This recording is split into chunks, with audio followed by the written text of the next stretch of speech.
ಬೆಂಬಲಿಗರ ಹೋರಾಟಗಳು, ನಿಮ್ಮ ಕಣ್ಣೀರ ಕಥೆ, ಮತ್ತೆ ನೀವು ಯಾಕೇನು ಹೋರಾಟ ಮಾಡಬೇಕಾಯಿತು ಈ ಒಂದು ಪೊಸಿಷನ್ ಸಿಗೋದಕ್ಕೆ? 5 ವರ್ಷ ಅವಧಿಯಲ್ಲಿ 15 ವರ್ಷದ ಕೆಲಸ ಮಾಡಿ ತೋರಿಸ್ಬೇಕನ್ನೋಂತ ಒಂದು ಛಲ ನಂದಿತ್ತು. ಸುಮಾರು 80 ಕಿಲೋಮೀಟರ್ ನನ್ನ ಕ್ಷೇತ್ರದಲ್ಲಿ ಪಾದಯಾತ್ರೆ ಮಾಡಿದ್ದೇನೆ ನಾನು. ಕ್ಷೇತ್ರದಲ್ಲಿ ಜನರ ನಾಡಿ ಮಿಡಿತ ನೀವು ಕೇಳ್ಕೋಬೇಕು. ನಾವು ಬಂದಾಗ ನಮಗೆ ಚಪ್ಪಾಳಿ ಹೊಡ್ತಾರ, ನೀವು ಬಂದಾಗ ನಿಮ್ಗೆ ಹೊಡಿತಾರೆ. ತುಂಬಾ ವಿಶಾಲವಾಗಿರೋ ದರ್ಗಾ ಮತ್ತೆ ಲಕ್ಷಾಂತರ ಜನ ಭಕ್ತರಿರುವಂತಹ ಒಂದು ಪೀಠ ಅದು. ಅದರಲ್ಲಿ ಎಂದಿಗೂ ನಾನು ಪಾರ್ಟಿ ಪಾಲಿಟಿಕ್ಸ್ ಮಾಡಿಲ್ಲ. 1 ಲಕ್ಷ ಅನ್ಅಥರೈಸ್ IPSಗೆ ನಾವು ಕನೆಕ್ಷನ್ ಕೊಡ್ತಾ ಇದ್ದೀವಿ. ಶೀಘ್ರ ಸಂಪರ್ಕ ಅನ್ನುವಂತ ಒಂದು ಹೊಸ ಯೋಜನೆ ತಂದಿದ್ದೀವಿ. ಒಂದೇನಂದ್ರೆ ಇಲ್ಲಿ ನಾವು ಕಾಂಗ್ರೆಸ್ ಗೆಲ್ಸಿದ್ವಿ, ವ್ಯಕ್ತಿ ಅಲ್ಲ. ಬಿಜೆಪಿ ಅವರು ಮೂಡ ಹಗರಣಲ್ಲಿ ಸಿಲುಕಿಸಿದ್ರಲ್ಲ, ನಿಮ್ಗೆ ಆ ತಾಯಿ ಶಾಪ ತಡ್ತೈತಿ ಅಂತಿದೆ. ಸಿದ್ದರಾಮಯ್ಯ ಮತ್ತೆ DK ಶಿವಕುಮಾರ್ ಕಾಂಬಿನೇಷನ್ ಅಂತ ಅವ್ರಿಗೆ ಜಮೀರ್ ಅಹಮದ್ ಅಂದ್ರೆ ಈಗ ಸದ್ಯ ಮಾಸ್ ಲೀಡರ್ ನಮ್ಮ ರಾಜ್ಯದಲ್ಲಿ. ರೀಶಫಲ್ ಆಗುತ್ತೆ ಕ್ಯಾಬಿನೆಟ್, ಇಂತಹ ಸಾಕಷ್ಟು ಮಾತು ಕೇಳ್ತಾ ಬನ್ನಿ ಸರ್. ಜೊತೆಗೆ ಮಾನ್ಯ ಮುಖ್ಯಮಂತ್ರಿಗಳು ಮೊನ್ನೆ ನನಗೆ ಅವ್ರ ಗಾಡಿ ಕೂತ್ ಹೊಂಟಿದ್ದೆ ನಾನು ಬೆಂಗಳೂರಲ್ಲಿ. ಖಾದ್ರಿ ಗನ್ಮೆನ್ ತಗೊಂಡಿಲ್ಲ ನಂದು. ಸರ್ ನನಗೆ ಗನ್ಮೆನ್ ಬಿಡಿ ಅಂದ. 24 ತಾಸು ನಿಮ್ಗೆ ಸಾಲ್ತಾ ಇಲ್ಲ ಸರ್, ಭಾಳ ಓಡಾಡ್ತೀರಿ ಅಂತೇಳಿ, ಇನ್ನೊಂದು 4 ತಾಸು ಹೆಚ್ಚಿಗೆ ಮಾಡ್ರಿ ಅಂತ ನಾನು ಅವ್ರಿಗೆ ಕಾಮಿಡಿ ಮಾಡಿದೆ. ನಮಸ್ಕಾರ, ವಿಶೇಷ ಕಾರ್ಯಕ್ರಮಕ್ಕೆ ಸ್ವಾಗತ. ನಾನು ಸಬಾ ಹಕೀಂ. ಹುಟ್ಟು ಹೋರಾಟಗಾರರು, ಒಂದು ಕಡೆ ಧರ್ಮಾಧಿಕಾರ, ಮತ್ತೊಂದು ಕಡೆ ಅನ್ಯಾಯ ಆದ್ರೂ ಕೂಡ ಆ ಅನ್ಯಾಯವನ್ನ ಮೆಟ್ಟಿ ನಿಂತು ತಮಗೇನಾದ್ರೂ ಸ್ಥಾನಮಾನ ಸಿಗ್ಲೇಬೇಕು ಅನ್ನುವಂತಹ ಪಟ್ಟು ಹಿಡಿದ ನಂತರ ಜನರ ಒತ್ತಡದ ಮೇರೆಗೆ, ನಾಯಕರ ಒತ್ತಡದ ಮೇರೆಗೆ ಅವರಿಗೂ ಒಂದು ಸ್ಥಾನಮಾನ ಸಿಕ್ತು. ಆದ್ರೆ ಆ ಸ್ಥಾನಮಾನ ಒಬ್ಬ ಹೋರಾಟಗಾರನಿಗೆ ಸಾಕಾಗತ್ತಾ? ಈ ಸಾಕಷ್ಟು ಪ್ರಶ್ನೆಗಳ ಜೊತೆ ಈಗಲೂ ಕೂಡ ಜನರ ಜೊತೆ ಸಾಮಾನ್ಯರಾಗಿ ಒಡನಾಟವನ್ನ ಹೊಂದಿರುವಂತಹ ಒಬ್ಬ ರೂಟ್ ಲೆವೆಲ್ನ ನಾಯಕ ನನ್ನ ಜೊತೆಗಿದ್ದಾರೆ. ಅವರೇ ಅಜ್ಜಂಪೀರ್ ಖಾದ್ರಿ. ಶಿಗ್ಗಾವಿ ವಿಧಾನಸಭಾ ಎಲೆಕ್ಷನ್ ಆಗುತ್ತೆ. ಆ ಸಂದರ್ಭದಲ್ಲಿ ಇವರಿಗೆ ಟಿಕೆಟ್ ಅನ್ನೋದು ಆಲ್ಮೋಸ್ಟ್ ಆಲ್ ಕನ್ಫರ್ಮ್ ಆದಂತಹ ಸಂದರ್ಭದಲ್ಲಿ ಮತ್ತೊಬ್ಬರಿಗೆ ಟಿಕೆಟ್ ಹೋಗುತ್ತೆ. ಅದಾದ ನಂತರ ಆಗಿರೋ ಹೈಡ್ರಾಮಾಗಳಾಗಿರಬಹುದು ಅಥವಾ ರಾಜಕೀಯ ಬೆಳವಣಿಗೆಗಳಾಗಿರಬಹುದು, ನೀವು ನೋಡೇ ಇದ್ದೀರಾ. ಕೊನೆಗೂ ಕೂಡ ಇವರು ಕಡಿಮೆ ಅಂತರದಲ್ಲಿ ಬೊಮ್ಮಾಯಿ ಅವರಿಂದ ಸೋಲ್ತಾ ಬಂದರೂ ಕೂಡ ಆ ಎಲೆಕ್ಷನ್ ಅಲ್ಲಿ ಏನಾದರೂ ಟಿಕೆಟ್ ಕೊಟ್ಟಿದ್ದಿದ್ರೆ ಗೆದ್ದು ಬರ್ತಿದ್ರು ಅನ್ನುವಂತಹ ನಿರೀಕ್ಷೆ ಇತ್ತು. ಕಾರಣ ಏನು ಅಂತಂದ್ರೆ ಬೊಮ್ಮಾಯಿ ಆ ಸಂದರ್ಭದಲ್ಲಿ ಸ್ಪರ್ಧೆ ಮಾಡ್ತಾ ಇರಲಿಲ್ಲ. ಸ್ಪರ್ಧೆ ಮಾಡ್ತಾ ಇದ್ದಿದ್ದು ಅವರ ಪುತ್ರ. ಅವ್ರು ನನ್ನ ಜೊತೆಗೆ ಸಿಕ್ಕಿದ್ದಾರೆ. ಸದ್ಯಕ್ಕೆ ಬ್ಯುಸಿ ಇದ್ದಾರೆ. ಹುಬ್ಳಿ ಆಗಿರ್ಬೋದು ಅಥವಾ ಬೆಂಗಳೂರು ಆಗಿರ್ಬೋದು, ಕ್ಷೇತ್ರ ಆಗಿರಬಹುದು, ಓಡಾಟಗಳು ಜಾಸ್ತಿ ಇದೆ. ಸೊ ಟ್ರಾವೆಲಲ್ಲೇ ಮಾತಾಡ್ಸೋಣ ಅಂತ. ಸರ್ ನಮಸ್ಕಾರ, ಕಾರ್ಯಕ್ರಮಕ್ಕೆ ಸ್ವಾಗತ. ಹೇಗಿದ್ದೀರಿ? ಚೆನ್ನಾಗಿದ್ದೀರಿ, ತಾವು ಹೇಗಿದ್ದೀರಿ? Good sir. ಏನ್ ನಡೀತಾ ಇದೆ ಸರ್? ಏನೇನು, ನನಗೆ ಈಗ ಮಾನ್ಯ ಮುಖ್ಯಮಂತ್ರಿಗಳು, ಉಪಮುಖ್ಯಮಂತ್ರಿಗಳು ಮತ್ತು ನಮ್ಮ ಇಂಧನ ಇಲಾಖೆ ಸಚಿವರು, ನಮ್ಮ ನಾಯಕರು ಜಮೀರ್ ಅಹಮದ್ ಸಾಹೇಬರು, ನಸೀರ್ ಅಹಮದ್ ಸಾಹೇಬರು, HK ಪಾಟೀಲ್ ಸಾಹೇಬರು, ಸಂತೋಷ್ ಲಾಡ್ ಸಾಹೇಬರು ಎಲ್ಲ ಒಂದು ಜವಾಬ್ದಾರಿ ಕೊಟ್ಟಿದ್ದಾರೆ. ಎಸ್ಕಾಂ 7 ಜಿಲ್ಲೆ ವ್ಯಾಪ್ತಿ ಬರ್ತದೆ. ಅದು ಅದೇ ಕೆಲಸ ಮಾಡ್ತದೆ. ರೈತರಿಗೆ ಸಮರ್ಪಕವಾಗಿ ವಿದ್ಯುತ್ ಕೊಡೋದು, ರೈತರ ಸಮಸ್ಯೆ ಆಲಿಸೋದು, ಅವ್ರಿಗೆ ಒಂದು ಗುಣಮಟ್ಟದ ವಿದ್ಯುತ್ ಕೊಡೋದು, ಸಮರ್ಪಕವಾಗಿ ವಿದ್ಯುತ್ ಪೂರೈಸೋದು, 7 ತಾಸು ಅವ್ರಿಗೆ 3 ಫೇಸ್ ಕರೆಂಟ್ ಕೊಡುವಂಥದ್ದು ಮಾಡ್ತಾ ಇದ್ದೀವಿ. ಜೊತೆಗೆ ಭಾಳ ಒಂದು ಐತಿಹಾಸಿಕ ನಿರ್ಣಯ ಮಾನ್ಯ ಮುಖ್ಯಮಂತ್ರಿಗಳು, ಉಪಮುಖ್ಯಮಂತ್ರಿಗಳು ಮತ್ತು ಇಂಧನ ಸಚಿವರ ಮುಖಾಂತರ ನಾನು ಮಾಡಿದ್ದೇನೆ. ಅವರ ಮಾರ್ಗದರ್ಶನದಲ್ಲಿ 1 ಲಕ್ಷ ಅನ್ಅಥರೈಸ್ IPSಗೆ ನಾವು ಕನೆಕ್ಷನ್ ಕೊಡ್ತಾ ಇದ್ದೀವಿ. 1 lakh 7 ಡಿಸ್ಟ್ರಿಕ್ಟ್ 7 ಜಿಲ್ಲೆ ಒಳಗೆ 1 ಲಕ್ಷ ರೈತರಿಗೆ ನಾವು ಅನ್ಅಥರೈಸ್ IPS. ಅಂದರೆ ಅದು ಅಕ್ರಮ್ ಸಕ್ರಮ್ 2023 ಬಂದಾಯಿತು. ಅದಕ್ಕೆ ಅಲ್ಲಿವರೆಗೆ ಯಾರ್ಯಾರು ರಿಜಿಸ್ಟ್ರೇಷನ್ ಮಾಡಿದ್ದಾರೆ 50 ರೂಪಾಯಿ, 10,000, 15,000 ಕಟ್ಟಿ ಯಾವ ಫಾರ್ಮರ್ಸ್ ರೈತರು ಅವ್ರಿಗೆ ನಾವು ನಮ್ಮ ಇಲಾಖೆಯಿಂದ ಅವ್ರಿಗೆ ರೆಗ್ಯುಲರ್ ಮಾಡ್ತಾ ಇದೀವಿ. RR ನಂಬರ್ ಕೊಟ್ಟು ರೆಗ್ಯುಲರ್ ಮಾಡಿ ಅವ್ರಿಗೆ ವಿದ್ಯುತ್ ಪೂರೈಕೆ ಮಾಡ್ತಾ ಇದೀವಿ ರೈತರಿಗೆ 1 ಲಕ್ಷ 7 ಜಿಲ್ಲೆ ವ್ಯಾಪ್ತಿಯಲ್ಲಿ. ಮೊದಲು ಅಕ್ರಮ್ ಸಕ್ರಮ್ ಇತ್ತು, ಅದು ಬಂದಾಯಿತು. ಮತ್ತು ಮಾನ್ಯ ಮುಖ್ಯಮಂತ್ರಿಗಳು ಮತ್ತು ನಮ್ಮ ಇಂಧನ ಸಚಿವರು ರೈತರ ಬಗ್ಗೆ ಕಾಳಜಿ ಇಟ್ಟು ನಮ್ಮ ಎಲ್ಲರ ಸಲಹೆ ಪಡ್ಕೊಂಡು ಶೀಘ್ರ ಸಂಪರ್ಕ ಅನ್ನುವಂಥ ಒಂದು ಹೊಸ ಯೋಜನೆ ತಂದಿದ್ದೀವಿ. ಈಗ ರೈತರು ಹೊಸದಾಗಿ ಕೊಳವೆ ಬಾವಿ ಕೊರಿತಾರೆ. ಈಗ ಅಕ್ರಮ್ ಸಕ್ರಮ್ ಬಂದಾಯಿತು, ಅವ್ರಿಗೆ ಕನೆಕ್ಷನ್ ಕೊಡೋದು ಬಂದಾಯಿತು. ಹಾಗಾಗಿ ಆ ಶೀಘ್ರ ಸಂಪರ್ಕ ಮುಖಾಂತರ ಅವರು ತಮ್ಮ ಬೋರ್ವೆಲ್ಗೆ ಕರೆಂಟ್ ತೊಗೋಬೋದು. ಅವ್ರಿಗೆ ನಾವು 25 TC ಫ್ರೀ ಕೊಡ್ತೀವಿ ಇಲಾಖೆಯಿಂದ. ಕಂಬ ಮತ್ತು ತಂತಿ ಅವ್ರು ಹಾಕ್ಕೋಬೇಕು, ಹಾಕ್ಕೊಂಡು ತಮ್ಮ ಹೊಲಕ್ಕೆ ನೀರು ಉಣಿಸಿ ತಮ್ಮ ವ್ಯವಸಾಯ ಅಗ್ರಿಕಲ್ಚರ್ ಮಾಡ್ಕೋಬೋದು, ನೀರಾವರಿ ಮಾಡ್ಕೋಬೋದು. ಇದು ಒಂದು ಹೊಸದಾಗಿ ತಂದಿದ್ವಿ, ಅದು ಕೂಡ ರೈತರು ಮುಂದೆ ಬರ್ತಾ ಇದ್ದಾರೆ ಆ ಯೋಜನೆ ಉಪಯೋಗ ಪಡ್ಕೊಳ್ಳಿಕ್ಕೆ. ನಾವು ಕೂಡ ಎಲ್ಲ ಮಾಧ್ಯಮದ ಮುಖಾಂತರ ಎಲ್ಲ ಸಭೆ ಸಮಾರಂಭದಲ್ಲಿ ಅದು ಹೇಳ್ತಾ ಇದ್ವಿ, ರೈತರು ಕೂಡ ಮುಂದೆ ಬರ್ತಾ ಇದ್ದಾರೆ. ಜೊತೆಗೆ ಇವತ್ತು ಏನು ಸೋಲಾರನು ಭಾಳ ಈಗಾಗಲೇ ಅದರಿಂದ ಒಳ್ಳೆ ರಿಸಲ್ಟ್ ಇದೆ. ಸೋಲಾರದಿಂದ ಕುಸುಮ್ ಸಿ ಅಂತೇಳಿ ಒಂದು ಯೋಜನೆ ತಂದಿದ್ರು. ಆ ಯೋಜನೆ ಮುಖಾಂತರ ಸೋಲಾರ್ ಈಗ 30% ಕೇಂದ್ರ ಸರ್ಕಾರ, 50% ರಾಜ್ಯ ಸರ್ಕಾರ, 20% ನಮ್ಮ ರೈತರು ಕೊಟ್ಟಿದ್ರೆ ಅವರಿಗೆ ಸೋಲಾರ್ ಮಾಡಿಕೊಡ್ತೀವಿ. ಅದು ಕೂಡ ಒಳ್ಳೆ ರಿಸಲ್ಟ್ ಇದೆ ಅದರದ್ದು. ನಮ್ಮ ಕ್ಷೇತ್ರದಲ್ಲಿ ಆಗಲಿ, ನಮ್ಮ ಎಸ್ಕಾಂ ವ್ಯಾಪ್ತಿಯಲ್ಲಿ 7 ಜಿಲ್ಲೆ ವ್ಯಾಪ್ತಿಯಲ್ಲಿ ಕೂಡ ಭಾಳ ಯಶಸ್ವಿಯಾಗಿ ನಮ್ಮ ಹಾವೇರಿ ಜಿಲ್ಲಾ ಉಸ್ತುವಾರಿ ಸಚಿವರು ಮತ್ತು ಬಸವನ ಬಾಗೇವಾಡಿ ಶಾಸಕರು ಮಾನ್ಯ ಶಿವಾನಂದ ಪಾಟೀಲ್ ಸಾಹೇಬರ ಕ್ಷೇತ್ರದಲ್ಲಿ ಕೂಡ ಭಾಳಷ್ಟು ರೈತರು ಮುಂದೆ ಬಂದರು. ಅಲ್ಲಿ ಕೂಡ ಭಾಳ ಯಶಸ್ವಿಯಾಗಿ ಅದು ಸೋಲಾರ್ ನಮ್ಮ ಭಾಗದಲ್ಲಿ ಕೂಡ ಭಾಳಷ್ಟು ರೈತರು ಸೋಲಾರ್ಗೆ ಹೋಗಿದ್ದಾರೆ. ಸೋಲಾರ್ನು ಕೂಡ ಒಳ್ಳೆ ಸೋಲಾರ್ ಪವರ್ ಅವರೇ ಅದನ್ನ ಪ್ಲಾಂಟ್ ಮಾಡಿಕೊಂಡು ಹಾಗೆಲ್ಲ ಅವರು ಬೋರ್ ಹೊಡಿತಾರೆ, ರೈತರು ಬೋರ್ ಕೊಳೆ ಬಾವಿ ಕೊರಿತಾರೆ. ಅವ್ರಿಗೆ ನಮ್ಮ TC ದೂರ ಇರ್ತದೆ, 500 ಮೀಟರ್ ಒಳಗಿದ್ರೆ ಅದು ಬೇರೆ ಯೋಜನೆ. ಅದು 500 ಮೀಟರ್ಗಿಂತ ದೂರ ಇದ್ದಾಗ ಅವ್ರಿಗೆ ನಾವು ಪವರ್ ಕೊಡಲ್ಲ, ಸೋಲಾರ್ಗೆ ಹೋಗ್ಬೇಕು ಅವರು.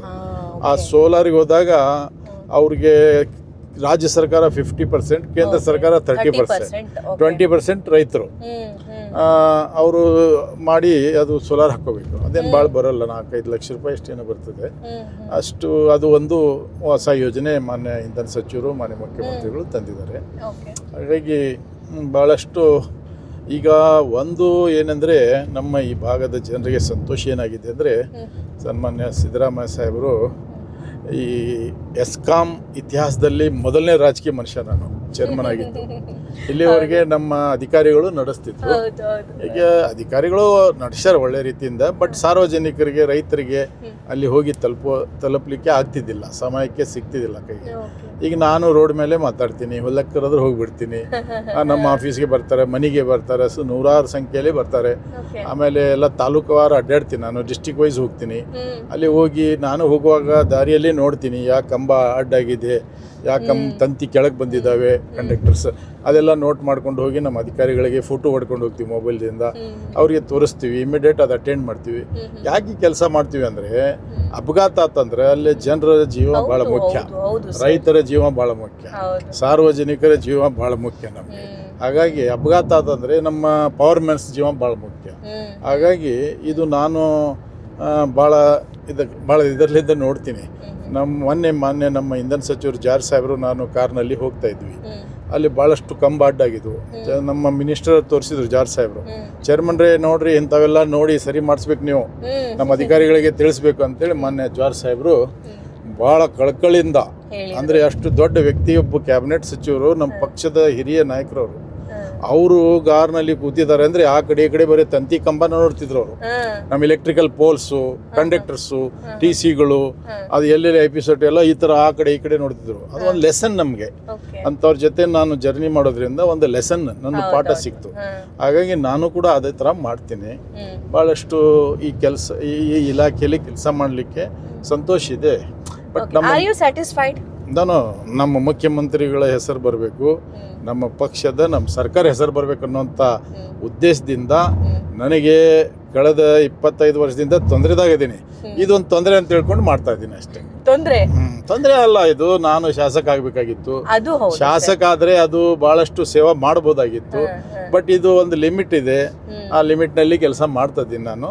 ಮತ್ತು ನೋಡಿ, ತಂದೆ ತಾಯಿ ನಂತರ ಪಕ್ಷನ ನಮ್ಮ ತಾಯಿ ತಂದೆ ಅಂಥೇಳಿ ತಿಳ್ಕೊಂಡು ನಮ್ಮ ಪಕ್ಷ, ನಮ್ಮ ನಾಯಕರು, ನಮ್ಮ ಮುಖ್ಯಮಂತ್ರಿಗಳು, ಉಪಮುಖ್ಯಮಂತ್ರಿಗಳು, ನಮ್ಮ ನಸೀರ್ ಅಹಮದ್ ಸಾಹೇಬರು, ಜಮೀರ್ ಅಹಮದ್ ಸಾಹೇಬರು, H.K. ಪಾಟೀಲ್ ಸಾಹೇಬರು, ನಮ್ಮ ಸಂತೋಷ್ ಲಾಡ್ ಸಾಹೇಬರು, ಇವರೆಲ್ಲ ನಮ್ಮ ಶಾಸಕ ಮಿತ್ರರು. ಭಾಳ ಎಲ್ಲರೂ ನನಗೆ ಇಲ್ಲ ಕೆಲಸ ಮಾಡ್ತೀರಿ ನೀವು ಮಾಡಿ ಅಂದಾಗ ಮೊನ್ನೆ ನಮ್ಮ ಒಬ್ಬ ಶಾಸಕರು ಹೇಳ್ತಿದ್ರು 24 ತಾಸು ನಿಮಗೆ ಸಾಲ್ತಾ ಇಲ್ಲ ಸರ್, ಭಾಳ ಓಡಾಡ್ತೀರಿ ಅಂತೇಳಿ, ಇನ್ನೊಂದು 4 ತಾಸು ಹೆಚ್ಚಿಗೆ ಮಾಡಿರಿ ಅಂತ ನಾನು ಅವ್ರಿಗೆ ಕಾಮಿಡಿ ಮಾಡಿದೆ.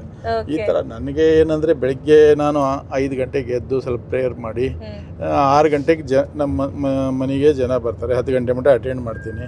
ಆಮೇಲೆ ಆಫೀಸ್ ಹೋಗ್ತೀನಿ ಅಥವಾ ಕಾರ್ಯಕ್ರಮ ಹೋಗ್ತೀನಿ. ಎಲ್ಲಿ ಹೋಗ್ತೀನಿ ನಾನು ಯಾರೇ ನನಗೆ ಭೇಟಿ ಆಗಬೇಕಂದ್ರೆ ಅವ್ರಿಗೆ ನಾನು ಒಂದು 10-12 ಕಿಲೋಮೀಟ್ರ್ ದೂರ ಇದ್ದರೂ ಕೂಡ ಅವ್ರಿಗೆ ಅಲ್ಲಿ ಬರಲಿಕ್ಕೆ ಕೊಡೋದಿಲ್ಲ. ಅವ್ರು ಅಲ್ಲಿ ಬಂದ್ರೆ ಒಂದು 100 ರೂಪಾಯಿ ಹೋಗ್ತೈತೆ, ಅರ್ಧ ದಿವಸ ಟೈಮ್ ಹೋಗ್ತೈತೆ ಅಂದ್ರೆ ಅವ್ರು ಎಲ್ಲಿರ್ತಾರೆ ಅಲ್ಲೇ ಹೋಗ್ಬಿಡ್ತೀನಿ. ನಾ ಬರ್ತೀನಿ ಬಿಡಪ್ಪ ಆ ಕಡೆನ ಅಂಥೇಳಿ ಓಡಾಡಿ ಸಮಸ್ಯೆ ಆಲಿಸ್ತೀವಿ. ಜೊತೆಗೆ ಮತ್ತು ಸಣ್ಣ ಪುಟ್ಟ ಹಾಸ್ಟೆಲ್ ಅಡ್ಮಿಷನ್, ದವಾಖಾನೆ, ಮುಖ್ಯಮಂತ್ರಿಗಳ ಪರಿಹಾರ ಈ ಥರ ಮಾಡ್ತಾ ಇದ್ದೀವಿ. ಇದು ಭಾಳ ಮತ್ತು ಏನು ನಮ್ಮ ಜೀವನನ ಅದರಲ್ಲಿ ಹೋಗಿದೆ.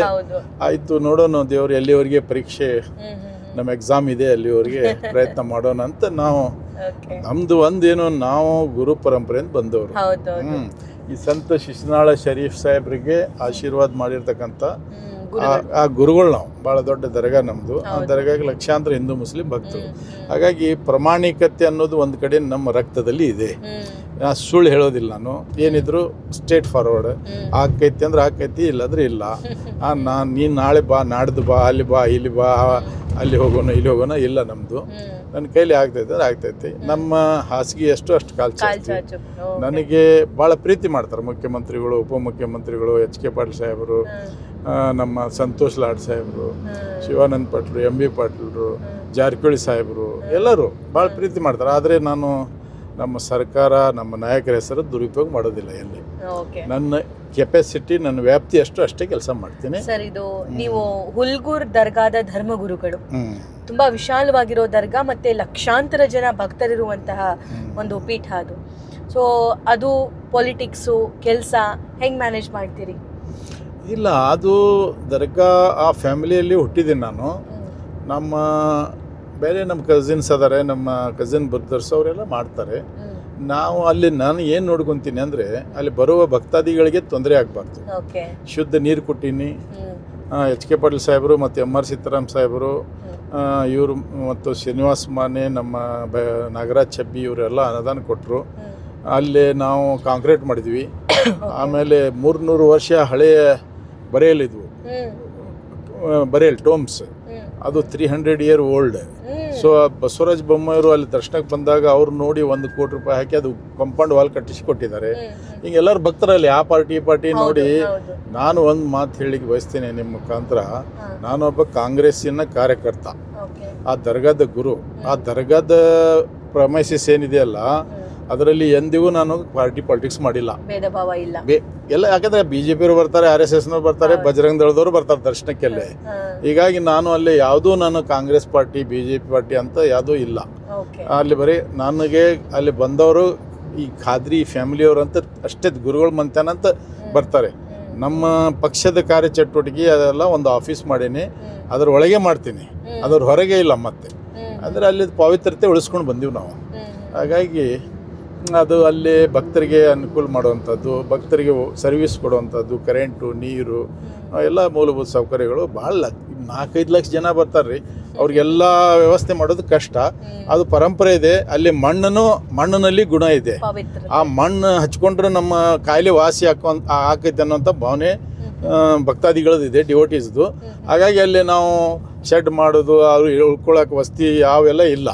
ಅವರಲ್ಲೇ ಮಣ್ಣಲ್ಲಿ ಉಳ್ಳಾಡಿ ಹೋಗ್ತೀವಿ ನಾವು ಅಂತ ನಮಗೆ ಮೊದಲಿಂದ ಬಂದಿದೆ. 300 ಕೆಲವೊಂದು ನಮ್ಮ ಭಾರತ ದೇಶದಲ್ಲಿ ಒಂದು ಧರ್ಮ ಸ್ಥಳಗಳು ಏನಿದಾವಲ್ಲ ಸರ್, ಅಂದ್ರೆ ದರ್ಗಾ ಆಗಿರ್ಬೋದು ಅಥವಾ ದೇವಸ್ಥಾನಗಳಾಗಿರ್ಬೋದು, ಅದು ಶ್ರದ್ಧಾ ಕೇಂದ್ರ ಅಂತೂ ಡೆಫಿನೆಟ್ಲಿ ಹೌದು. ಬಟ್ ಭಾವೈಕ್ಯತಾ ಕೇಂದ್ರಗಳು ಕೂಡ ಹೌದು. ಅದರಲ್ಲಿ ಹುಲ್ಗೂರ್ ದರ್ಗಾ ಕೂಡ ಹೌದು. ಅದ್ರ ಬಗ್ಗೆ ಏನು ಹೇಳ್ತೀರಿ ನೀವು? ಸಂತ ಶಿಶುನಾಳ ಶರೀಫರ ಬಗ್ಗೆ ಹೇಳ್ತಾ ಇದ್ರಿ. ಅದು ನೋಡಿ, ಹುಲ್ಗೂರ್ ದರ್ಗಾದ್ದು ಒಂದು ಇತಿಹಾಸ. ಮುಸ್ಲಿಮ್ಸು ಖಾದ್ರಿ ಅಂತಾರೆ, ಸೈಯದ್ ಹಜರತ್ ಶಾ ಖಾದ್ರಿ. ಹಿಂದೂಗಳು ಖಾದರ್ಲಿಂಗ್ ಅಂತ ಹೇಳ್ತಾರೆ. ಹಿಂದೂ ಬಾಂಧವರು ಖಾದರ್ಲಿಂಗ್ ಯಾಕೆ ಹೇಳ್ತಾರಂದರೆ, ಅವರು ಗುರುಗಳದ ಆ ಒಂದು ಸಂದರ್ಭದಲ್ಲಿ 300 ವರ್ಷ ಹಿಂದೆ ಅಲ್ಲೆಲ್ಲ ನಮ್ಮ ಲಿಂಗಾಯತ ಬಾಂಧವರು ತಮ್ಮ ಮನೆಯಲ್ಲಿ ಒಂದು ಪೂಜೆ ಇಟ್ಕೊಂಡಿದ್ರು. ಆ ಪೂಜಾ ಕಾರ್ಯಕ್ರಮಕ್ಕೆ ಇವರು ಹಜರತ್ ಶಾ ಖಾದ್ರಿ ಈ ಗುರುಗಳಿಗೇನೋ ಆಹ್ವಾನ ಕೊಟ್ಟಿದ್ರು. ಆವಾಗ ನಮ್ಮ ವೀರಶೈವ ಸ್ವಾಮೀಜಿಯವರು ಕೂಡ ಉಪಸ್ಥಿತರಿದ್ದರು. ಅವ ವೀರಶೈವ ಸ್ವಾಮಿಗಳು ಪವಾಡ ಪುರುಷರು ಅವರೆಲ್ಲ. ಆವಾಗ ಮನಿ ಕರೆದಿರ್ತಕ್ಕಂಥ ವ್ಯಕ್ತಿಗೆ ಕರೆದು ಹೇಳಿದರು, ಅವರು ಮಾಂಸಾಹಾರಿ ಇದ್ದಾರೆ, ಅವರು ಮುಸ್ಲಿಮ್ ಇದ್ದಾರೆ, ಅವ್ರು ಇದ್ದರೆ ನಾವು ಇಲ್ಲಿ ಪೂಜೆ ಆಗಲ್ಲ, ಹಾಗಾಗಿ ಅವ್ರಿಗೆ ಸ್ವಲ್ಪ ದೂರ ಇಡಬೇಕು ನೀವು ಅಂದಾಗ ಆ ಭಕ್ತನಿಗೆ ಮುಜುಗರ ಆಯಿತು. ಅವರು ನಮ್ಮ ಊರವರು, ನಮ್ಮ ಗುರುಗಳು, ದರ್ಗಾದವರು ಅಂಥೇಳಿ ಅವ್ರಿಗೆ ಅಷ್ಟರೊಳಗೆ ಇವರು ಹಜರತ್ ಶೇಖ್ ಖಾದ್ರಿ ಅವ್ರಿಗೆ ಅದರದ್ದು ಇದಾಯಿತು ಕಲ್ಪನೆ. ಇಲ್ಲಪ್ಪ ನೀ ಯಾಕೆ ಮುಜುಗರ ಮಾಡ್ಕೊತೀನಿ, ನಾನೇ ಅವ್ರ ಜೊತೆ ಮಾತಾಡ್ತೀನಿ ಅಂಥೇಳಿ ನಮ್ಮ ಎಲ್ಲ ಸ್ವಾಮೀಜಿಯವ್ರ ಜೊತೆ ಮಾತಾಡಿದರು. ನೀವೆಲ್ಲ ಲಿಂಗ ಪೂಜೆ ಮಾಡಿ, ನಾವು ಲಿಂಗ ಪೂಜೆ ಮಾಡಿ ಹೊರಗೆ ಬರ್ತೀವಿ, ಲಿಂಗ ಧರಿಸೇ ಹೊರಗೆ ಬರ್ತೀವಿ ಅಂದಾಗ ಆಯಿತು ನಿಮ್ಮೆಲ್ಲ ಲಿಂಗ ಒಂದು ಸ್ವಲ್ಪ ಕೊಡಿ ದರ್ಶನ ಮಾಡ್ತೀನಿ ಅಂದಾಗ ಅವರೆಲ್ಲ ಲಿಂಗ ಮಾಯ ಆಗಿ ಇವ್ರು ಹಜರತ್ ಶೇಖ್ ಖಾದ್ರಿ ಅವ್ರು ಜೋಳಿಗೆ ಆಗಿದ್ವು. ಆವಾಗ ಅದಕ್ಕೆ ನೀವು ಖಾದ್ರಿ ಅಷ್ಟೇ ಅಲ್ಲ, ಖಾದರ್ ಲಿಂಗ್ ಅಂತೇಳಿ ನಮ್ಮ ನಂಬ್ತಾರೆ. ಅಲ್ಲಿ ಮುಸ್ಲಿಮ್ಸ್ ಎಲ್ಲ ಖಾದ್ರಿಯ ಹೋಟೆಲ್, ಖಾದ್ರಿಯ ಪಾನ್ ಶಾಪ್ ಅಂತಾರೆ, ಹಿಂದೂಗಳು ಖಾದರ್ಲಿಂಗ್ ಮೆಡಿಕಲ್ ಸ್ಟೋರ್, ಖಾದರ್ಲಿಂಗ್ ಕ್ಲಾಸ್ ಶಾಪ್ ಅಂತಾರೆ. ಸೊ ಅದು ಸೆಕ್ಯುಲರಿಸಮ್, ಭಾವೈಕ್ಯತೆ. ಈಗ ಶಿಸ್ನಾಳ್ ಶರೀಫ್ರು ಇವ್ರ ಆಶೀರ್ವಾದದಿಂದ ಹುಟ್ಟಿದ್ದಾರೆ. ಅವರು ಒಬ್ಬ ಹಜರತ್ ಶೇಖ್ ಖಾದ್ರಿ ಅಂತ ಇಸ್ಲಾಂ ಧರ್ಮದ ಗುರುಗಳ ಆಶೀರ್ವಾದ ಹುಟ್ಟಿ ಒಬ್ಬ ಗುರು ಗೋವಿಂದ್ ಭಟ್ರಿಗೆ ಗುರು ಮಾಡ್ಕೊಂಡಾರೆ. ಅಂದ್ರೆ ಅವ್ರ ಗುರು ಗೋವಿಂದ್ ಭಟ್ರು ಬ್ರಾಹ್ಮಣರಲ್ಲ, ಮತ್ತೆ ಇದು ಭಾವೈಕ್ಯತೆ ಸಾರಿದ್ದಾರೆ ಈ ನಾಡಿಗೆ. ಹಿಂಗಾಗಿ ನಮ್ಮ ಎಲ್ಲ ಈ ಭಾಗದನ್ನೆಲ್ಲ ಬಹಳ ಒಂದು ಶರಣರ ನಾಡು ಇದು, ಶರಣರು ನಡೆದಾಡ್ತಿರ್ತಕ್ಕಂಥ ನೆಲ. ಅಂತ ನೆಲದಲ್ಲಿ ನಾವು ಹುಟ್ಟಿವಿ ಅಂದ್ರೆ ನಾವೆಲ್ಲ ಭಾಗ್ಯಶಾಲಿಗಳು. ಹಾಗಾಗಿ ನಾವು ಕೂಡ ಪ್ರಾಮಾಣಿಕತೆಯಿಂದ ರಾಜಕಾರಣ ಮಾಡ್ತೀವಿ ಇಲ್ಲಿ. Well side. ಮತ್ತೊಂದು, ನಾನು ಆ್ಯಕ್ಚುಲಿ ವಿಧಾನಸಭಾ ಎಲೆಕ್ಷನ್ ಸಂದರ್ಭದಲ್ಲಿ ಬಿ ಫಾರ್ಮ್ ಕೊಡೋ ಸಂದರ್ಭದಲ್ಲಿ ಲೈವಲ್ಲಿದ್ದೆ. ನಿಮ್ಮ ಹೋರಾಟಗಳು ಅಥವಾ ನಿಮ್ಮ ಬೆಂಬಲಿಗರ ಹೋರಾಟಗಳು, ನಿಮ್ಮ ಕಣ್ಣೀರ ಕಥೆ, ಇದೆಲ್ಲನೂ ನೋಡಿದ್ವಿ, ತೆರೆ ಮೇಲೆ ನೋಡಿದ್ವಿ. ಸೊ ಇದೆಲ್ಲ ನೋಡಿ ಆದ ನಂತರ ಸಿನಾರಿಯೋ ಚೇಂಜ್ ಆಯಿತು. ಮತ್ತೆ ನೀವು ಯಾಕೇನು ಹೋರಾಟ ಮಾಡಬೇಕಾಯಿತು ಈ ಒಂದು ಪೊಸಿಷನ್ ಸಿಗೋದಕ್ಕೆ? ಇಲ್ಲ, ಪೊಸಿಷನ್ಗೆ ಹೋರಾಟ ಇಲ್ಲ. ನನಗೆ ಮೊದಲೇ ಹೇಳಿದರು, ನನಗೆ ಮೊದಲು ಹೈಕಮಾಂಡ್ನವರು ನಿನಗೆ ಬೋರ್ಡ್ ಚೇರ್ಮನ್ ಅಥವಾ MLC ಕೊಡ್ತೀವಿ, ಈ ಬಾರಿ ಕಂಟೆಸ್ಟ್ ಬೇಡ ಅಂದಿದ್ರು. ನಾನು 4 ಬಾರಿ ಸೋತೀನಿ, 1 ಬಾರಿ ಶಾಸಕನಾಗಿದ್ದೀನಿ. ನಾನು ಕೇಳಿ ನಮ್ಮ ಕ್ಷೇತ್ರದ ಒಂದು ಡೆವಲಪ್ಮೆಂಟ್ಗೆ ಒಂದು ಬ್ಲೂ ಪ್ರಿಂಟ್ ರೆಡಿ ಮಾಡಿದ್ದೆ ನಾನು, ನನ್ನ ಮೈಂಡ್ನಲ್ಲಿ ಇತ್ತು. ಒಮ್ಮೆ ಅವಕಾಶ ಸಿಕ್ಕರೆ 5 ವರ್ಷ ಅವಧಿಯಲ್ಲಿ 15 ವರ್ಷದ ಕೆಲಸ ಮಾಡಿ ತೋರಿಸ್ಬೇಕನ್ನೋಂಥ ಒಂದು ಛಲ ನಂದಿತ್ತು. ನಾನು MLA ಆಗಬೇಕು ಅಂಥೇಳಿ ಸುಮಾರು 80 ಕಿಲೋಮೀಟರ್ ನನ್ನ ಕ್ಷೇತ್ರದಲ್ಲಿ ಪಾದಯಾತ್ರೆ ಮಾಡಿದ್ದೀನಿ ನಾನು, 80 ಕಿಲೋಮೀಟರ್. ಆಮೇಲೆ ಮನೆ ಗೊತ್ತು ನನಗೆ, ಒಂದು ಬೂತ್ನಲ್ಲಿ 200 ಜನರ ಹೆಸರು ಬೈಪಾಟ್ ಹೇಳ್ತೀನಿ ನಾನು. ಹಾಗಾಗಿ ನಾನು ಶಾಸಕನ ಆಗ್ಬೇಕನ್ನುವಂಥ ಹಠ ಹಿಡಿದು ನನ್ನ ಅಭಿಮಾನಿಗಳು, ನನ್ನ ಹಿತೈಷಿಗಳು, ನನ್ನ ಫಾಲೋವರು, ನನ್ನ ಕಾರ್ಯಕರ್ತರು, ನಮ್ಮ ಯುವಕರು ಇಂಡಿಪೆಂಡೆಂಟ್ ನಿಲ್ಲೋದೇ ಅಂಥೇಳಿ ತೀರ್ಮಾನ ಮಾಡಿ ನನಗೆ ನಾಮಿನೇಷನ್ನು ಕೊಟ್ಟರು. ನನಗೆ ಎಲ್ಲಿ ಬಿಟ್ಕೊಡಿದ್ರು ಅದು. ಆದರೆ ಮಾನ್ಯ ಮುಖ್ಯಮಂತ್ರಿಗಳು ಸನ್ಮಾನ್ಯ ಜಮೀರ್ ಅಹಮದ್ ಸಾಹೇಬರು, ನಸೀರ್ ಅಹಮದ್ ಸಾಹೇಬರು, ಜಬ್ಬಾರ್ ಸಾಹೇಬರು, ನಮ್ಮ ರಹೀಮ್ ಖಾನ್ ಸಾಹೇಬರು, ನಮ್ಮ ಸಮಾಜದ ಎಲ್ಲ ಹಿರಿಯ ನಾಯಕರಿಗೆ ಜವಾಬ್ದಾರಿ ಕೊಟ್ಟರು. ಖಾದ್ರಿಗೆ ಬೆಂಗಳೂರಿಗೆ ತೆಗೆದುಕೊಂಡು ಬರ್ರಿ, ನಾನು ಮಾತಾಡ್ತೀನಿ ಅಂತ. ನಾನು ನೋಡಿ, ನಮ್ಮ ಮುಖ್ಯಮಂತ್ರಿಗಳ ಜೊತೆ ಇದ್ದಾವ ಜನತಾದಳದಿಂದ. ಅವರು ಸಿದ್ದರಾಮಯ್ಯ ಸಾಹೇಬರು, ಬಸವರಾಜ ಬೊಮ್ಮಾಯಿ ಸಾಹೇಬರು, ನಾವೆಲ್ಲ ಜನತಾದಳದಾಗ ಇದ್ದವರು. ಮತ್ತೀಗ ನಮ್ಮ ನಾಯಕರು ಕರೀತಾರಂತ ನಾನು ಹೋದರೆ ಮಾನ್ಯ ಮುಖ್ಯಮಂತ್ರಿಗಳು ಹೇಳಿದರು, ಬೇಡ ಖಾದ್ರಿ, ನೀನು ಹೋರಾಟಗಾರ, ನನಗೆಲ್ಲ ಗೊತ್ತು, ಆಗ್ಬಿಟ್ಟಿದೆ, ಇವಾಗ ಹೈಕಮಾಂಡ್ ತೀರ್ಮಾನ ಮಾಡಿದ್ದಾರೆ, ನೀನು ವಿಡ್ರಾ ಮಾಡ್ಕೋ, ನಿನಗೆ ಏನು ಬೇಕು ಹೇಳೋದು. ನನಗೆ ಬೇಷರ್ತಾಗಿ ನಾನು DCM ನಮ್ಮ KPC ಅಧ್ಯಕ್ಷರು ಅವರು ಕೂಡ ಕರೆದು ನನಗೆ ಹೇಳಿದರು, ಭಾಳಷ್ಟು ಬೆಂಚ್ ಎಬ್ಬರಿಸಿ, ಇಲ್ಲಪ್ಪ ಒಂದು ಬಾರಿ ಹೈಕಮಾಂಡ್ ತೀರ್ಮಾನ ಮಾಡಿದೆ, ನೀನು ವಿಡ್ರಾ ಮಾಡಬೇಕಂತೇಳಿ ಮಾನ್ಯ ಮುಖ್ಯಮಂತ್ರಿಗಳ ಮತ್ತು ಜಮೀರ್ ಅಹಮದ್ ಸಾಹೇಬರು, ನಸೀರ್ ಅಹಮದ್ ಸಾಹೇಬರು, ನಮ್ಮ ಇವರೆಲ್ಲ ಮತ್ತು ನೋಡಿ ಪಾರ್ಟಿ ಹೈಕಮಾಂಡ್ ನಾನು ಸಿದ್ದರಾಮಯ್ಯ ಸಾಹೇಬರ ಅಪ್ಪಟ ಒಬ್ಬ ಬೆಂಬಲಿಗ, ನಾನು ಫಾಲೋವರು. ಮತ್ತು KPC ಅಧ್ಯಕ್ಷರು ಕೂಡ ಭಾಳ ಪ್ರೀತಿಯಿಂದ ಕಾಣ್ತಾರೆ ನಮಗೆ. ಅದಕ್ಕೆ ಮತ್ತು ಅವ್ರ ಮಾತು ಕೇಳಿ ನಾನು ವಿಡ್ರಾ ಮಾಡಿಕೊಂಡೆ. ಅದು ಹುದ್ದೆಗಾಗಿ ಮಾಡಿಲ್ಲ, ನನಗೆ ಮೊದಲೇ ಕೊಡ್ತೀನಿ ಅಂದಿದ್ರು, ಭರವಸೆ ಇತ್ತು, ಆ ಭರವಸೆ ಈಡೇರಿಸಿದ್ರು. ಕೊಡ್ತೀನಿ ಅಂದ್ರು. ನಾನು ಟಿಕೆಟೇ ಬೇಕಂತ ಹಠ ಹಿಡಿದಿದ್ದೆ. ನನಗೆ ಬೋರ್ಡ್ ಚೇರ್ಮನ್ ಅಂದ್ರೆ ಸರ್ಕಾರ ಬಂದ ತಕ್ಷಣ ಸಿಕ್ತಿತ್ತು. ಬಟ್ ನನ್ನ ಕಾಂಟೆಸ್ಟ್ ಮಾಡಬೇಕು, ನಾ ಈ ಬಾರಿ ಗೆಲ್ತೀನಿ, ಭಾರಿ ಅಂತರೇ ಗೆಲ್ತೀನಿ ಅಂತ ನನಗೆ ವಿಶ್ವಾಸ ಇತ್ತು. ಸುಮಾರು 50,000 ಲೀಡ್ಲೇ ನಾನು ಗೆಲ್ತಿದ್ದೆ ಅಲ್ಲಿ. ಅದು ನನ್ನ ದುರ್ದೈವ, ಕೈ ತಪ್ಪೋಯ್ತು. ಸರಿ ಸರ್, ಈ ಸಲ ಕೈ ತಪ್ಪಿ ಹೋಯ್ತು. ಆಕ್ಚುಲಿ ಎಲೆಕ್ಷನ್ ವರ್ಷ 2026 ಶುರುವಾಗ್ಬಿಟ್ಟಿದೆ. GB ಎಲೆಕ್ಷನ್ ಆಗಿರ್ಬೋದು, ಜಿಲ್ಲಾ ಪಂಚಾಯತ್ ಆಗಿರ್ಬೋದು, ಅದಾದ್ಮೇಲೆ 1 ವರ್ಷ ಅಷ್ಟೇ ಸಿಗುತ್ತೆ. ಹೇಗಿದೆ, ಏನಿದೆ ಕ್ಷೇತ್ರದಲ್ಲಿ, ಏನಂತಾರ ಜನ, ನೀವೇನಂತೀರಿ? ಕ್ಷೇತ್ರದಲ್ಲಿ ಜನರ ನಾಡಿ ಮಿಡಿತ ನೀವೇ ಕೇಳ್ಕೋಬೇಕು. ನಮ್ಮ ಬಗ್ಗೆ ನಾವು ಬಂದಾಗ ನಮಗೆ ಚಪ್ಪಾಳಿ ಹೊಡ್ತಾರೆ, ನೀವು ಬಂದಾಗ ನಿಮ್ಗೆ ಹೊಡಿತಾರೆ. ಅದು ಒಂದು ಟೈಪ್ ಇರ್ತದೆ. ಬಟ್ ಪ್ರಾಮಾಣಿಕವಾಗಿ ಮನಸ್ಸಿನಾಗ ಏನೈತಿ ನಿಮ್ಮಂಥವ್ರ ಮುಂದೆ ಹೇಳ್ತಾರೆ ಅವರು. ನಮಗೆ ಈಗಾಗಲೇ ನಾಡಿ ಮಿಡಿತ ಗೊತ್ತಾಗಿದೆ. ಬಟ್ ನಾನು ಒಬ್ಬ ಕಾಂಗ್ರೆಸ್ಸಿನ ಶಿಸ್ತಿನ ಸಿಪಾಯಿ ಇರೋದ್ರಿಂದ ನಮ್ಮ ಪಕ್ಷದ ಒಂದು ಗೆಲುವಿಗಾಗಿ ನಾವು ಪ್ರಯತ್ನ ಮಾಡ್ತೀವಿ. ವ್ಯಕ್ತಿಗಾಗಿ ಅಲ್ಲ, ಪಕ್ಷಕ್ಕಾಗಿ ನಮ್ಮ ಪ್ರಯತ್ನ ಇರ್ತೈತೆ ಯಾವಾಗಲೂ. ಮತ್ತೆ 2028ರಲ್ಲಿ ರಾಜ್ಯದಲ್ಲಿ ಕಾಂಗ್ರೆಸ್ ಪಕ್ಷದ ಸರ್ಕಾರ ಬರಬೇಕು ಅನ್ನೋಂಥದ್ದು ನನ್ನ ಒಂದು ಕನಸು, ನನ್ನ ಉದ್ದೇಶ. ಹಾಗಾಗಿ ನಾನು ಕೇವಲ ಶಿಗ್ಗಾಂವ್ ಸೀಮಿತಿಲ್ಲ, 7 ಜಿಲ್ಲೆಗೆ ನಾನು ಓಡಾಡಕತ್ತೀನಿ. ಅಲ್ಲೆಲ್ಲ ನಮ್ಮ ಶಾಸಕರು ಕರೀತಾರೆ, ಕಾರ್ಯಕರ್ತರು ಕರೀತಾರೆ. ಅಲ್ಲಿ ಹೋಗಿ ಪಾರ್ಟಿ ಸಂಘಟನೆ ಜೊತೆ ನಮ್ಮ ಮೆಸ್ಕಾಂ ಕೆಲಸನೂ ಮಾಡ್ತಾ ಇದ್ದೀನಿ. ನೀವು ಇದ್ದಿದ್ದನ್ನ ಇದ್ದಂಗೆ ಹೇಳುವಂತಹ ಒಬ್ಬ ನಾಯಕ. ಸೊ ರಾಜ್ಯದಲ್ಲಿ ಆಗ್ತಾ ಇರುವಂತಹ ಈ ಬೆಳವಣಿಗೆ ಬಗ್ಗೆ ನಾನು ಡೆಫಿನೆಟ್ಲಿ ಕೇಳಲೇಬೇಕು. ಅದು ರಾಜಕಾರಣದಲ್ಲಿ ಆಗ್ತಿರೋ ಬೆಳವಣಿಗೆ. ಪವರ್ ಶೇರಿಂಗ್ ಆಗುತ್ತೆ. ನೇನು ಸಂಕ್ರಾಂತಿ ಕ್ರಾಂತಿ ಆಗ್ಬಿಡುತ್ತೆ, ನವೆಂಬರ್ ಕ್ರಾಂತಿ ಆಗ್ಬಿಡುತ್ತೆ, ಇನ್ನೇನು ಹೋಗೇ ಬಿಡ್ತಾರೆ, ಇನ್ನೇನು ಮತ್ತೊಬ್ರು CM ಆಗಿ ಆಯ್ಕೆ ಆಗ್ಬಿಡ್ತಾರೆ, ರೀಶಫಲ್ ಆಗುತ್ತೆ ಕ್ಯಾಬಿನೆಟ್. ಇಂತಹ ಸಾಕಷ್ಟು ಮಾತು ಕೇಳ್ತಾ ಬಂದ್ವಿ ಸರ್. ಏನಿದ್ರ ಕಥೆ, ಹಕೀಕತ್ತು ಅಂತ? ಇಲ್ಲ, ಅದು ನೋಡಿ, ಅದು ಅಷ್ಟು ದೊಡ್ಡ ಲೆವೆಲ್ ನಮ್ದಲ್ಲ. ನಾವು ಇಲ್ಲೇ ಸಿಗ್ಗಾಂವ್ 7 ಜಿಲ್ಲೆ, ಬೆಂಗಳೂರು ಹೋಗ್ತೀವಿ CM ಸಾಹೇಬ್ರಿಗೆ, DCM ಸಾಹೇಬ್ರಿಗೆ, ಜಮೀರ್ ಅಹಮದ್ ಸಾಹೇಬ್ರ ಮನೆಗೆ ಅವ್ರಿಗೆ ಭೇಟಿ ಆಗ್ತೀವಿ. ಅಲ್ಲೇ 24 ತಾಸು ಅವ್ರ ಜೊತೆ ಇರ್ತೀನಿ, ಊಟ ಮಾಡಿಸ್ತಾರೆ. ಮತ್ತು ನಾನು ಬರ್ತೀನಿ ಅಂದರೆ ಟಿಕೆಟ್ ಮಾಡಿಕೊಡ್ತಾರೆ ನಮ್ಮ ಜಮೀರ್ ಅಹಮದ್ ಸಾಹೇಬರು. ನಸೀರ್ ಅಹಮದ್ ಸಾಹೇಬ್ರ ಭೇಟಿ ಹಾಕ್ತೀವಿ, HK ಪಾಟೀಲ್ ಸಾಹೇಬ್ರ ಹತ್ರ ಹೋಗಿ 1 ತಾಸು ಕುಂದಿರ್ತೀವಿ. ಅಲ್ಲಿ ಕುಂತ್ರೆ 1 ತಾಸು ಕುಂತ್ರೆ 1 ವರ್ಷದ ಲೆಸನ್ ತಿಳ್ಕೊಂಡು ಬರ್ತೀವಿ. ಇವೆಲ್ಲ ಬೆಳವಣಿಗೆ ನಮ್ಮ ಹೈಕಮಾಂಡು ಅದು ಅವ್ರು ತೀರ್ಮಾನ ಮಾಡ್ತಾರೆ. ಅದ್ರ ಬಗ್ಗೆ ಟಾಕ್ಸ್ ಇದೆಯಾ, ಸೀರಿಯಸ್ ಅಂಥದ್ದು ಏನು ನನಗೆ ಇಲ್ಲ. ಇದೆಲ್ಲ ಮಾಧ್ಯಮದವರು ಸೃಷ್ಟಿ ಮಾಡ್ತಾ ಇದ್ದಾರೆ. ಈಗ ಯಾರೋ ವರಿಷ್ಠರು ಮಾತಾಡ್ತಾ ಇದ್ದಾರೆ, ಅದಕ್ಕೊಂದು ಕಲರ್ ಕೊಡ್ತಾರೆ. ಇದು ಹಂಗೆ ಇರ್ಬೋದು, ಹಿಂಗೆ ಊಹೆಗಳು ಮಾಡ್ತಾರೆ. ಅದು ಕೊನೆಯದಾಗಿ ಹೈಕಮಾಂಡ್ ಏನು ತೀರ್ಮಾನ ಮಾಡ್ತೈತಿ. ಈಗ ಹೇಳಿದಾರಲ್ಲ, ಮಾನ್ಯ ಮುಖ್ಯಮಂತ್ರಿಗಳು ಹೇಳಿದ್ದಾರೆ, ಉಪಮುಖ್ಯಮಂತ್ರಿಗಳು ಹೇಳಿದ್ದಾರೆ, ಹೈಕಮಾಂಡ್ ತೀರ್ಮಾನಕ್ಕೆ ನಾವು ಬದ್ಧದೀವಿ ಅಂತೇಳಿ. ಸಂದರ್ಭ ಬಂದಾಗ ಹೈಕಮಾಂಡ್ನವರು ತೀರ್ಮಾನ ಮಾಡ್ತಾರೆ. ಏನು ಮಾಡ್ತಾರೆ ನಮ್ಗೆ ಗೊತ್ತಿಲ್ಲ. ಹಾಗಾಗಿ ಆ ಲೆವೆಲ್ ನಮ್ದಿಲ್ಲ. ಓಕೆ, ತುಂಬ ಸ್ಮಾರ್ಟ್ ಆನ್ಸರ್ ಕೊಟ್ರಿ ಸರ್ ಇದನ್ನ.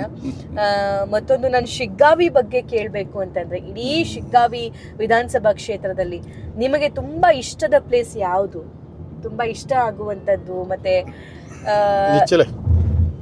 ನಾನು ನೋಡಿ, ನಾನು ಬಡವರ ಪರವಾಗಿ, ನಾನು ಎಲ್ಲಿ ಬಡವರು ನಿಲ್ತಾರೆ ಅಲ್ಲಿ ಹೋಗಿ ನನ್ನ ಗಾಡಿ ನಿಲ್ತಿದೆ.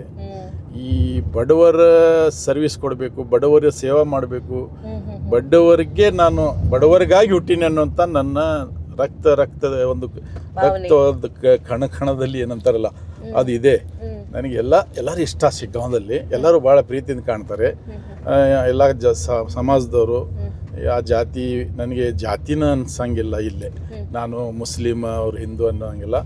ನನಗೆ ಹಿಂದೂ ಬಂದವರು ಭಾಳ ಪ್ರೀತಿ ತೋರಿಸ್ತಾರೆ ನನಗೆ. ಅದು ನೀವು ನನ್ನ ಬಾಯಿಲೆ ಕೇಳಬೇಡ್ರಿ, ಜನರ ಬಾಯಿಲೆ ಕೇಳಬೇಡಿ. ಅವ್ರು ಹೇಳ್ತಾರೆ.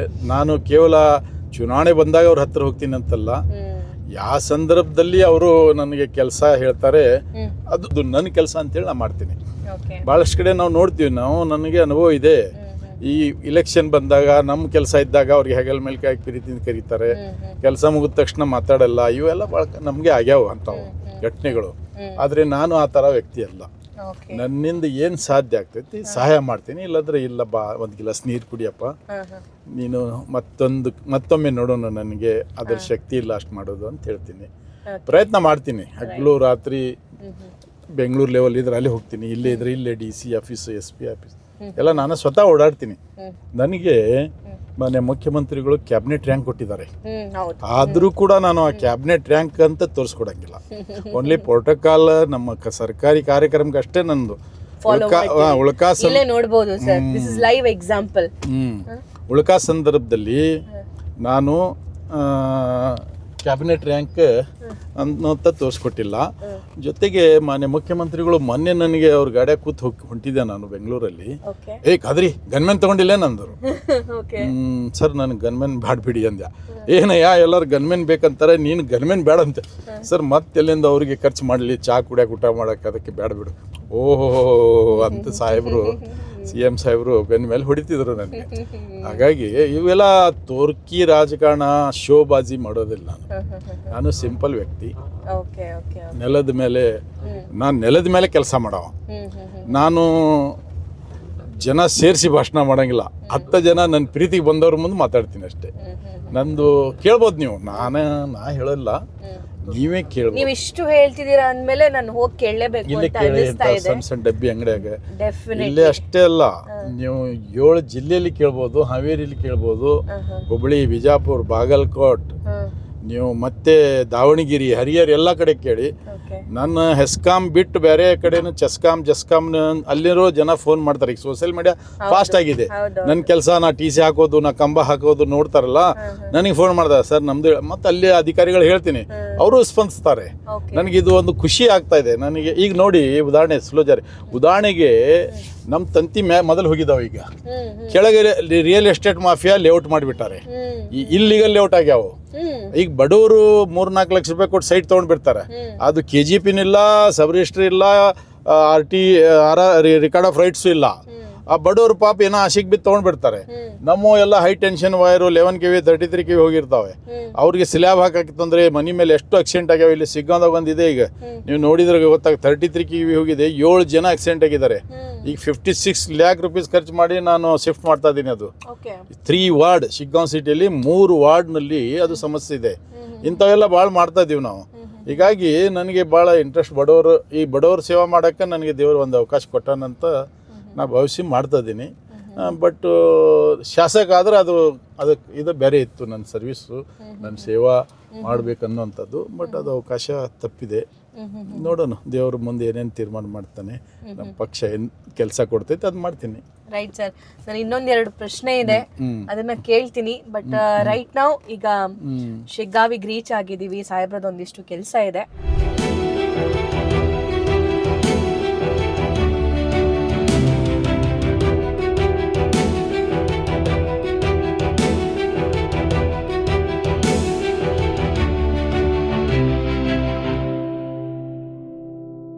ಒಬ್ಬ ನಾಯಕತ್ವದಿಂದ ಗುರುತಿಸ್ಕೊಂಡ್ರೆ ಮತ್ತೊಂದು ಕಾರ್ಯವೈಖರಿಯಿಂದ ಗುರುತಿಸ್ಕೊಳ್ತಾರೆ. ಆ್ಯಕ್ಚುಲಿ ನನ್ನ ಓಪನಿಂಗಲ್ಲೇ ಶುರು ಮಾಡಬೇಕಾದ್ರೆ ಸರ್ ನಾನು ಪೊಲಿಟಿಕಲ್ ಇಂಟರ್ವ್ಯೂ ಮಾಡೋಣ ಅಂತ, ಬಟ್ ನಿಮ್ಮ ಕಾರ್ಯವೈಖರಿ ತೋರಿಸ್ಕೊಂಡ್ರೆ ನೀವು ನಿಮ್ಮ ಡಿಪಾರ್ಟ್ಮೆಂಟ್ ಮೂಲಕ ಉತ್ತರ ಕೊಡೋದ್ರ ಮೂಲಕ. ಸೊ ಇದೆಲ್ಲವನ್ನು ಹೆಂಗೆ ಬ್ಯಾಲೆನ್ಸ್ ಮಾಡ್ತಾ ಬರ್ತಿದ್ದೀರಾ ಅಂತ ನಾನು ಯೋಚನೆ ಮಾಡುವಾಗ ನನಗೆ ಮತ್ತೊಂದು ಕ್ವೆಶನ್ ಬರುತ್ತೆ. What about your family? ಅವ್ರ ಬಗ್ಗೆ ಏನು ಹೇಳ್ತೀರಿ? ಎಷ್ಟು ಜನ ಇದ್ದೀರಿ? ಹೇಗಿದೆ ನಿಮ್ಮ ಕುಟುಂಬ? ನನಗೆ 3 ಮಕ್ಕಳು, 2 ಹೆಣ್ಣು 1 ಗಂಡು. ಓಕೆ. ಒಂದು ಮಗಳು ಮ್ಯಾರೇಜ್ ಆಗಿದೆ, M.Tech ಮಾಡಿದ್ದಾಳೆ. ಇನ್ನೊಬ್ಬರು ಡಿಸೈನರ್, ಮ್ಯಾರೇಜ್ ಆಗಬೇಕು. ಮಗ ಸಣ್ಣವ, UPSC ಕೋಚಿಂಗ್ ಅದನ್ನು ಬೆಂಗಳೂರಿಗೆ. ಅಷ್ಟೇ. ಓಕೆ. ಸುಂದರ ಕುಟುಂಬ, ಸುಖಿ ಕುಟುಂಬ. ವೆಲ್ ಸರ್, ಅದರ ಜೊತೆಗೆ ನಾನು ಮತ್ತೊಂದು ಕ್ವೆಶನ್ ಕೇಳಬೇಕು ನಿಮಗೆ. ನಿಮ್ಮ ವೈಯಕ್ತಿಕ ಜೀವನ ಮತ್ತು ನಿಮ್ಮ ಈ ಪೊಲಿಟಿಕಲ್ ಜೀವನ, ಸೊ ಒಬ್ಬ ಲೀಡರ್ಗೆ ಎರಡನ್ನೂ ಮೇಂಟೈನ್ ಮಾಡಬೇಕಾಗಿರೋ ಸಂದರ್ಭ ಇರುತ್ತೆ. ಹೇಗೆ ಮಾಡ್ತೀರಿ ಅದನ್ನ ಅಂತ? ನಂದು ಬೆನ್ನು ನಾನು ಚಪ್ಪರಿಸ್ಕೊಳ್ಳೋಂಗಿಲ್ಲ. ನೀವು ಇಲ್ಲಿ ಕೇಳಬೇಕು, ನಾನು ನನ್ನ ಕಾರ್ಯವೈಖರಿ, ನಾನು ಯಾವ ಥರ ಸರ್ವಿಸ್ ಕೊಡ್ತೀನಿ, ಜನರ ಬಾಯಿಗೆ ಕೇಳಿಬಿಡಿ. ಆ ಕಾರ್ಯವೈಖರಿ ಬಗ್ಗೆ ಕೇಳ್ತೀನಿ. ನಾನು ಕೇಳ್ತಾ ಇರೋದು ಫ್ಯಾಮಿಲಿ ಪ್ಲಸ್ ಪೊಲಿಟಿಕ್ಸ್. ನಾನು ನನ್ನ ಮಿಸ್ಸಸ್ಗೆ 2 ಬಾರಿ ಬೆಂಗಳೂರು ತೋರಿಸಿನಿ ಅಷ್ಟೇ. ಸೀರಿಯಸ್ಲಿ? ಎಷ್ಟು ವರ್ಷ ಆಯ್ತು ರೀ ನೀವು ಮದುವೆಯಾಗಿ? 28 ವರ್ಷ ಆಯಿತು. ಒಂದು ಬಾರಿ ಇನ್ನೂ MLA ಆಗಿದ್ದಿಲ್ಲ, 95ದಾಗ ಕರ್ಕೊಂಡು ಬಂದಿದ್ದೆ. ಅವಾಗ ಒಬ್ಬ ಸಾಮಾನ್ಯ ಕಾರ್ಯಕರ್ತರು ಜನತಾದಲ್ಲ ಅವಾಗ ನಾವು. ಅದು ವಿಧಾನಸೌಧದಾಗ ಹೋಗಿ ಅಲ್ಲಿ ಮುಂದೆ ಗಾರ್ಡನ್ಯಾಗ ಕುಂತಿದ್ವಿ. ಸುಮ್ಮನೆ ಕಾಮಿಡಿ ಮಾಡಿದೆ ನನ್ನ ಮಿಸ್ಸಸ್ಗೆ. ಅದು ಹೊಸದಾಗಿ ಮ್ಯಾರೇಜ್ ಆಗಿತ್ತು. ಅವರು ಮಹಾರಾಷ್ಟ್ರ ಕೊಲ್ಹಾಪುರದವರು. ಇದು ವಿಧಾನಸೌಧ ಏನ್ರಿ, ಇಲ್ಲಿ ಯಾರು ಇರ್ತಾರನೋ MLA, ಮಿನಿಸ್ಟರ್ಸು, CM ಇರ್ತಾರೆ. ಹೌದಾ, ನಾನು MLA ಹಾಕಿ ನೋಡು ಅಂತ ಹೇಳಿಬಿಟ್ಟೆ. ಆಕೆ ಸುಮ್ಮನೆ ಓಕೆ, ನಾನು MLA ಹಾಕಿ ನೋಡು ಅಂದ್ಬಿಟ್ಟೆ. ಹೆಂಗೆ ಆಗ್ತೀರಿ? ನಾನು ಹಾಕ್ತೀನಿ ಬಿಡು ಅಂತ. ಸೊ ಅವ್ರು ನನ್ನ ಮಿಸ್ಸಸ್ಗೆ ಖುಷಿ ಮಾಡೋಕೆ ಹೇಳಿಬಿಟ್ಟೆ. 1999 ನಾನು ಕಾಂಟೆಸ್ಟ್ ಮಾಡಿದೆ, MLA ಆಗಿಬಿಟ್ಟೆ. ಓಹ್, ವೆಲ್ ಸರ್. ಸೊ ಕ್ಷೇತ್ರದ ಜನ ನೀವು ಬಂದಾಗ ಬರ್ತಾರೆ, ಮಾತಾಡಿಸ್ತಾರೆ, ಇದೆಲ್ಲ ನಡೀತಾ ಇದೆ.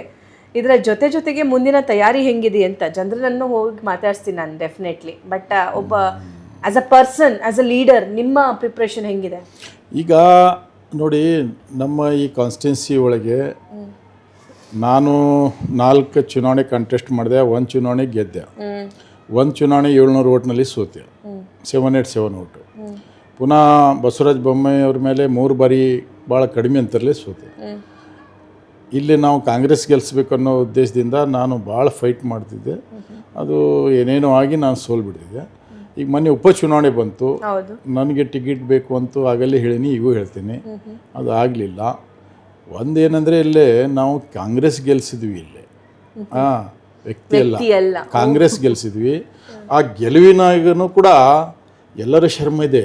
ವಿಶೇಷವಾಗಿ ನಮ್ಮ ಮಾನ್ಯ ಮುಖ್ಯಮಂತ್ರಿಗಳ ಧರ್ಮಪತ್ನಿಯ ತಾಯಿ ಮೇಲೆ ಬಿ ಜೆ ಪಿಯವರು ಮೂಢ ಹಗರಣದಲ್ಲಿ ಸಿಲುಕಿಸಿದ್ರಲ್ಲ, ಅದು ನಾ ಎಲ್ಲಿ ಹೋಗ್ತೀನಿ ಅದೇ ಭಾಷಣ ಮಾಡ್ತಿದ್ದೆ. ಮಾನ್ಯ ಮುಖ್ಯಮಂತ್ರಿಗಳು ಅವರು ರಾಜಕೀಯದಲ್ಲಿದ್ದಾರೆ, ಅವ್ರ ಮೇಲೆ 100 ಆರೋಪ ಮಾಡಿ ಅವರು ಎದುರಿಸ್ತಾರೆ. ಬಟ್ ಆ ಪಾಪ ನಮ್ಮ ಮುಖ್ಯಮಂತ್ರಿಗಳ ಧರ್ಮಪತ್ನಿ ನಮ್ಮ ತಾಯಿ, ಅದು ಅವ್ರ ಮೇಲೆ ಸುಳ್ಳು ಆರೋಪ ಮಾಡಿದ್ರಲ್ಲ ಬಿ ಜೆ ಪಿಯವರೇ, ನಿಮಗೆ ಆ ತಾಯಿ ಶಾಪ ತಡ್ತೈತಿ ಅಂತಿದೆ. ಅದು ಒಂದು ಭಾಳ ಜನ ಮನಸ್ಸು ಕರಗ್ತು, ಮಹಿಳೆಯರು ಮನಸ್ಸು ಕರಗ್ತಿಲ್ಲ.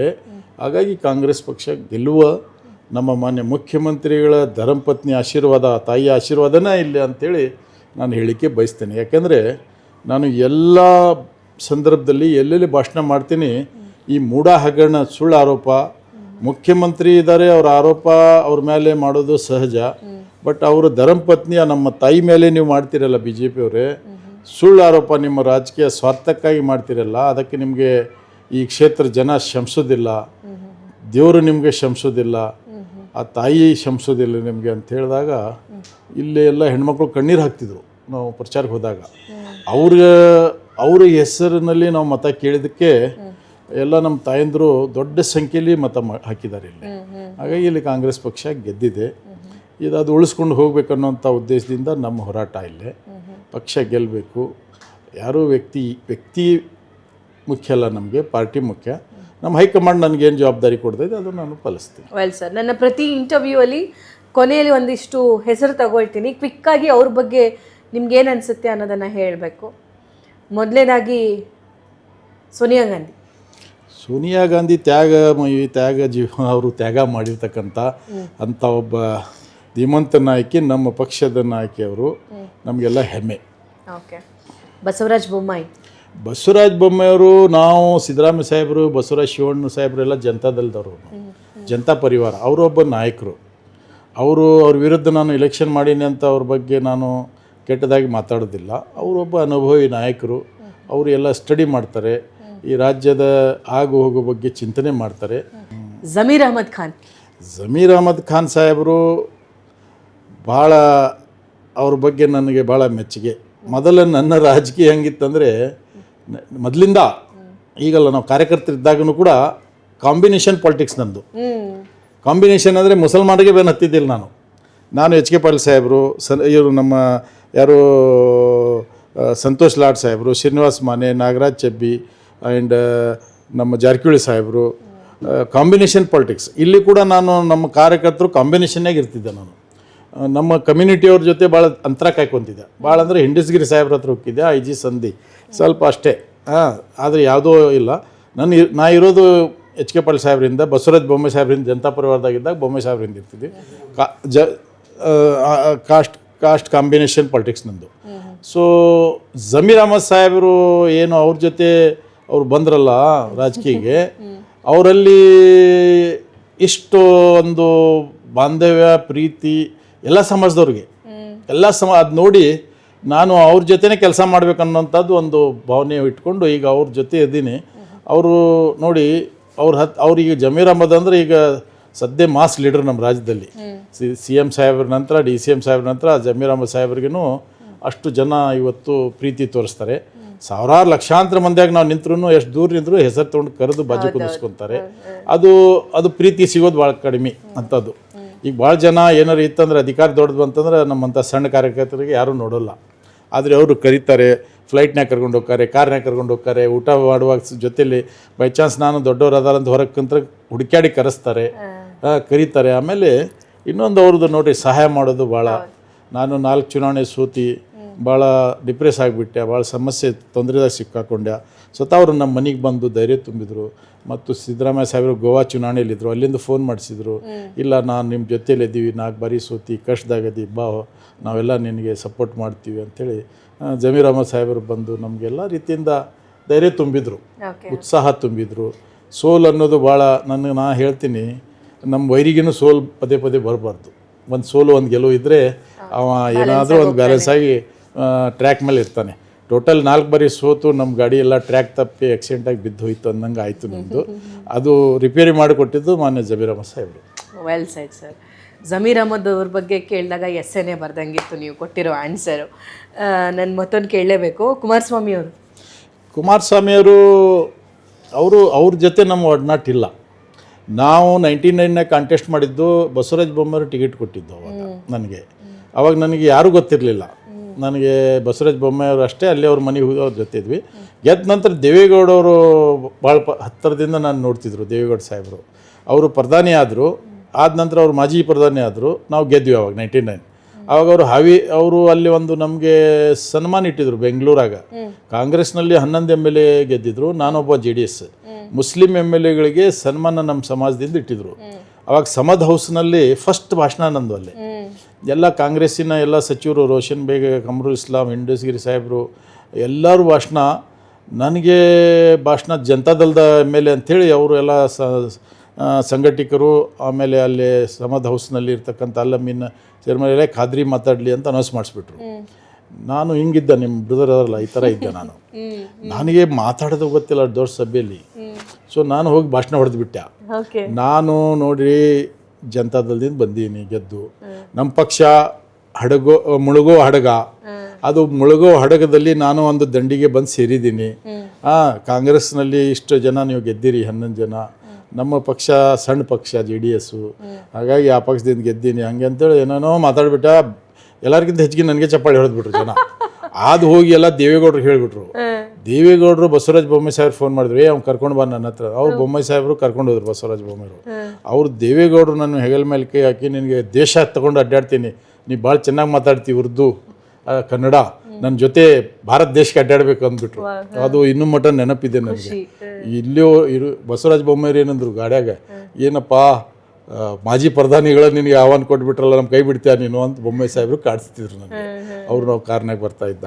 ಆಮೇಲೆ ಅಲ್ಲಿ ಹೋಗಿ ಬೊಮ್ಮಾಯಿ ಸಾಹೇಬ್ ಸಿದ್ದರಾಮಯ್ಯ ಸಾಹೇಬ್ರಿಗೆ ಹೇಳಿದ್ರು. ಅವರು ಸೋತಿದ್ರು ಚಾಮುಂಡಿ, ನಾ ಗೆದ್ದಿದ್ದೆ. ನಾ ಹೋಗಿ ಸಿದ್ದರಾಮಯ್ಯ ಸಾಹೇಬ್ರಿಗೆ ಹೇಳಿದೆ, ಸರ್ ಶಿಗ್ಗಾಂವ್ ಬಿಟ್ಟು ಕೊಡ್ತೀನಿ, ನೀವು ಇಲ್ಲಿ ಬಂದು ನಿಂತು ಬಿಡಿ ಅಂತೇಳಿ.